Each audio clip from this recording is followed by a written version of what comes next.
temperature was perfect. Little Flora Joe was giggling, and the cows were gorgeous. It's the world we created, and I couldn't love it more. So I actually have a couple of updates to be talking about when it comes to Ballerina Farm, who is Hannah Nealman and her 8 kids, and then her husband Daniel Nealman. But I will leave the video linked in my description box where I am talking about the Times article that came out, where they were talking about the queen of the trad wives, Hannah Nealman, and how there's a lot of discourse now on the internet since that article had been released, where people are very concerned that she was basically taken advantage of and she was thrown into this homemaking, isolated existence. She gave up her dreams of becoming a ballerina to basically cater and tend to her family and her kids, and a lot of people found the article quite saddening, and there's still a lot of conversation about it. Of course, you're going to have people who think that, well, she's a grown woman, she can make decisions for herself. Think that the writer, who is not married, not religious, doesn't have any kids, was going to write a nice piece on Ballerina Farm? Of course she came in there with an agenda. Of course she doesn't see the value in their life. She doesn't value those same things. She doesn't see any value in women raising their own kids. So of course she's going to paint Hannah Nealman out to be this sad, miserable woman, which is just simply not true.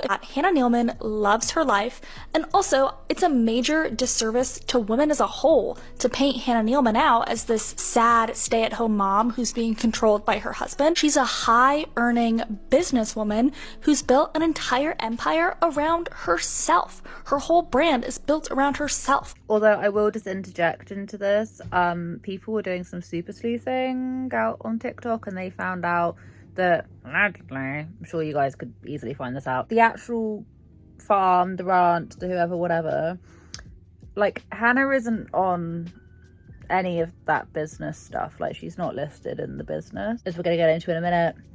You know, the dad, the man is like the head honcho, the business person, Mormon culture, etc, etc, etc, etc. But this idea that, like, she owns anything, like, she might be in charge of her social media, she might not be, who really knows. The Ballerina Farms business, which is Ballerina, named kind of after her, yeah, she's not even listed on that. Guys, this is a really big deal. Hannah Nealman is not the owner of Ballerina Farm. Here's the Utah LLC report. I pulled it this morning, and you'll see right here, the farm is owned by Daniel. Hannah's name is nowhere in any of these documents. Now, Hannah may have other ownership options not listed on the filing that are part of their internal operating agreement. But Daniel right here, Daniel is the owner of Ballerina Farm.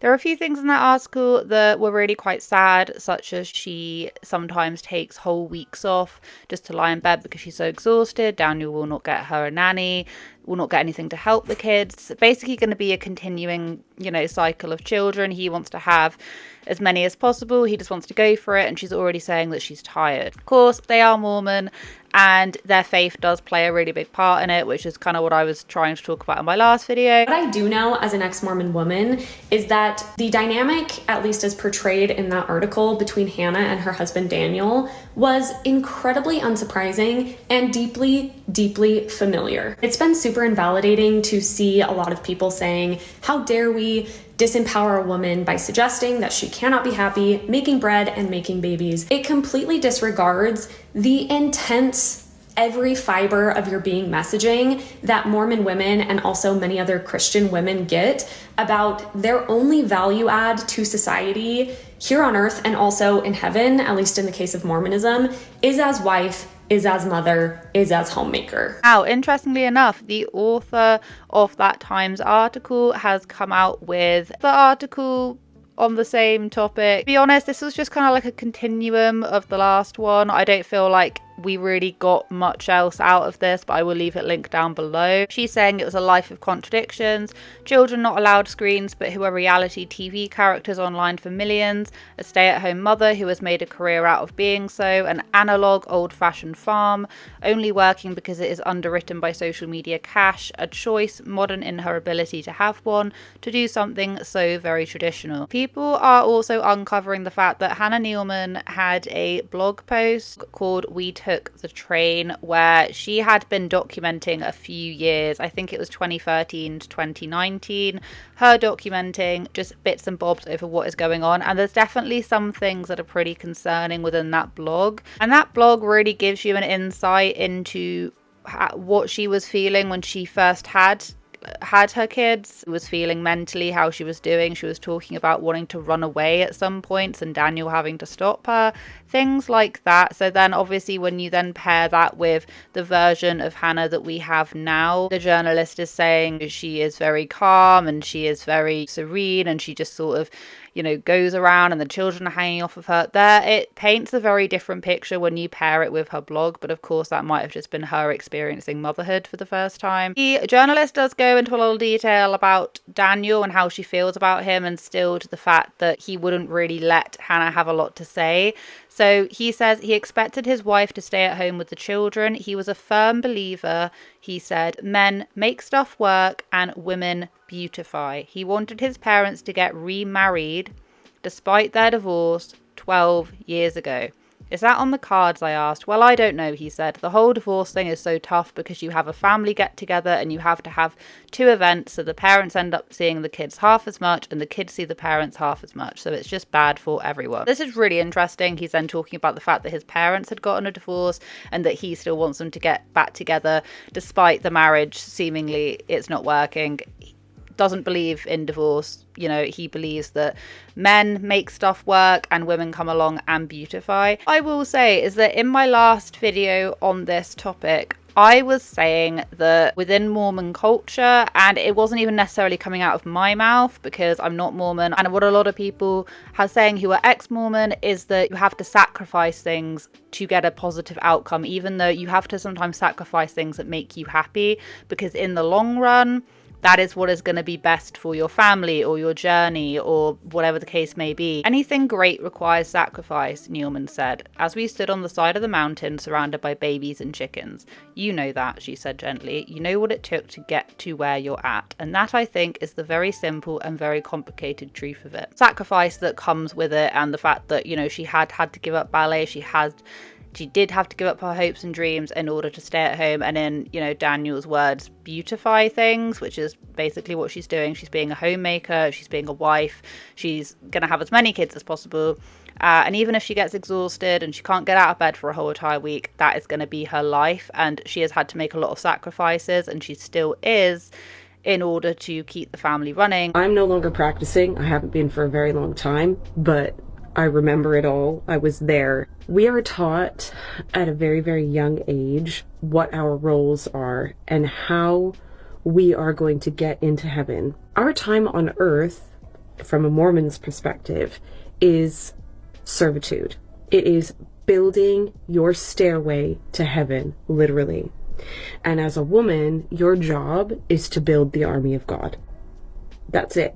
You have a uterus and you are there to populate the earth with as many Mormons as you can. Hannah Neilman's blog called We Took the Train, and like I said, she did it from 2013 all the way to 2019, and she hasn't done it in a few years. Now, this blog, I didn't actually realise that they moved about as much as they did. They lived in Brazil for a little while, and she talks in great detail about the fact that she's very lonely, she's very isolated. Daniel leaves at 7 a.m, comes back at 10 p.m. And, you know, she does talk in instances of not being able to do anything, of not being able to leave the house for days and days and days, just waiting for Daniel to come back home, you know, pregnant, got another child. And there was a time where she was saying that, you know, she wanted to run away and that Daniel had to stop her. And I feel that could a lot of that just be to do with the fact that she's a young mum and she was, you know, stressed and she was feeling exasperated and she didn't know what she was doing. Yeah, totally, 100%. There's also this image that I did find on Reddit, actually, and I then went to try and find it on the blog post and I could not find it anywhere. There's quite a few entries. One bit where she's saying, and she shares a picture of her after Miss New York 2011, and it says, after Miss New York 2011, Daniel was so happy I didn't win. Why, you may ask? He brought my engagement ring with him, it is in his pocket, and wanted to propose right there and then. That is another story in of itself, but long story short, I told him to wait till we were gone. Phew.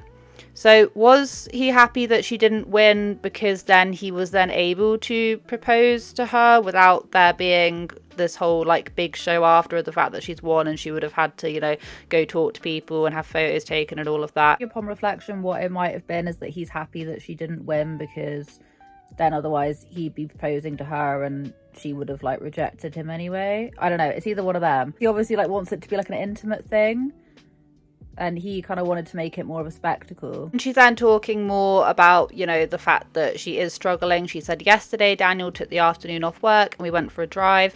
I may or may not have had a major meltdown yesterday during lunch and told Daniel I was running away. It was quite the meltdown, man. So he loaded up everyone in the car and we set out to press the reset button. Sometimes when Daniel's schedule gets busy and I am left to handle motherhood on my own in a place where I still can't communicate with people, it gets incredibly overwhelming. So we drove for a while. She then goes on to say that she went to some farm. Daniel started to tell the man something about our dream someday to have a garden like that and chickens and a farm and blah, blah, blah, blah, blah. So she was already back then, when they were living in Brazil, started to paint this idea of them eventually moving onto a farm. And they do talk and share pictures and go into detail about this. Like, we all are kind of aware Daniel had always had that dream of moving onto a farm and then kind of made it hers as well. And you can tell by the way that she writes about wanting to live on a farm and have all of this and that. Today was quite the day. Thank goodness it's Friday. It felt like I was in a race against time the entire day and I didn't win. It is 11 p.m. and dinner is finally ready. Too bad Daniel fell asleep 45 minutes ago. That is what I get for being too ambitious and trying to make pot pies for dinner. Maybe he can have his for breakfast. It's literally like her very first blog post that she ever did. She's talking about all the things that she does before 11 a.m. This is what I did today, all before 11 a.m. Brushed my teeth, nursed Henry, made my little brother in China a Valentine's Day package. She's on a mission, made pancakes for Daniel, burned the pancakes for Daniel, tried to get all the smoke out of our little apartment, made more pancakes for Daniel, took Daniel to school, changed Henry's diaper, got Henry dressed, nursed Henry again, got myself dressed, made Daniel lunch for work, made pizza, ate almost half a pizza, got in the car to go pick up Daniel and take him to the train, crashed my car, made Daniel miss the train, gave Daniel the car for the day and ate the rest of the pizza, nursed Henry again, called my mum. That is an insanely long list of things to be doing before 11 a.m, but I know it's like full on possible. A Times article where they're saying that, you know, she gets so exhausted that she just lies around. She just lies around and she's in bed for a whole entire week because she can't cope. But this has been going on for quite a long time. Daniel knew that she was struggling back in the day, knew that she was literally having a breakdown, she couldn't cope with it, and could a lot of that be to do with the fact that they were in a foreign country and they couldn't speak the language? Yes, 110%. But that was when she was struggling back then, but now she's got, I don't know how many other kids that she's got. She's got way more stuff on her plate. How can you just kind of sit there and just think, well, no, I'm going to add more kids to this. I'm going to add more and more and more, even though, you know, she's struggling. Daniel has been working like a dog, which means he works all the time. He leaves around 7:30 a.m. and then doesn't come home till about 10. Terrible. We have a little cute house in Alphaville and we are safe and healthy. So we have been getting some good one-on-one time. He loves me and I love him. When I get depressed, usually around Wednesday, because I haven't left the house in a few days and I never see my husband, I just listen to Henry and try to really live in these little moments when it's just he and I in the house. Of course, like I just said, could a lot of this be attributed to being, you know, young mum, kids, expecting another child, etc., in a foreign country, don't really speak the language? It's that, you know, yes, totally. She, at the end of the day, is just kind of following Daniel around for work purposes. I will say that when you're reading it, there are a few examples of the fact that she was actually able to do a bit of dancing, and at one point she wanted to do some teaching, and her and Daniel, you know, she then asked Daniel about ways in which they could like incorporate that more into their lives. Kida said, you know, men make stuff work, she comes along and beautifies it. She has the children, she has this and that. He actually did go back to school. He went and did something, I'm not entirely sure what it was, and she facilitated that. She was like, oh, we can make it happen, we can build you up. Is it in line with their faith? 110%. Everyone else has been saying this, and that's a very, very, very big part of this. This is the point. So because we all spend so much time on social media, and we know that social media is fake, and we know that people put stuff on media to like build a business and build an image, you forget that there are actually real people on this app who believe this stuff. Like they didn't just wake up one day and go, oh, let's build a farm and create this whole trad wife sort of like image. This is literally the life they live because they believe through their religious beliefs and through their upbringing that this is what they should be doing. You go onto TikTok right now and you see an absolute influx of these Mormon tradwives.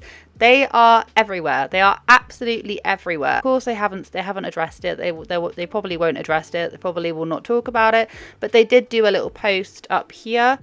And we finally did it. And soon we'll be sharing these products with all of you.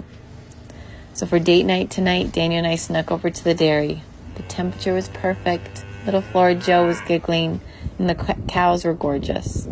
It's the world we created, and I couldn't love it more.